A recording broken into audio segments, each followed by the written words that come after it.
ఆ నిరంతరంగా ఉండే రక్షణని హద్దుకొని జీవించి నూతన తలంపుతో, నూతన ఆలోచనలతో మనం జీవిస్తే దేవుడి నూతన సంవత్సరంలో మీ జీవితాల్లో నూతన కార్యాలు చెయ్యునుగాక.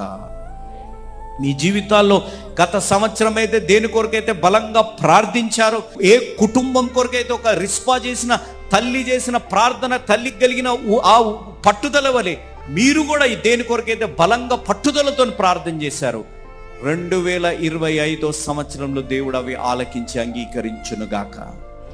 మీ జీవితాల్లో యోనాతాబు అనే వ్యక్తి చెప్పిన ఒక్క మాట, అక్కడ రెకబైట్స్ అందరూ వారు వెంబడించి ఏ విధంగా ఒక సాక్షిగా నిలబెట్టారు. మీరు 35వ అధ్యాయం చదవండి, యెరెమీయా గ్రంథం. మీరు ఆలోచిస్తే దేవుడే ఒక పరీక్ష పెట్టాడు. నువ్వు వెళ్ళు ప్రవక్త, నువ్వు వెళ్ళు యోనాతాబుకున్న సంతానం దగ్గరికి వెళ్ళు, వారికి నువ్వు వెళ్ళి ద్రాక్షరసం నువ్వు ఆఫర్ చేయి. నువ్వు ఆఫర్ చేసినప్పుడు వారి జవాబును విను.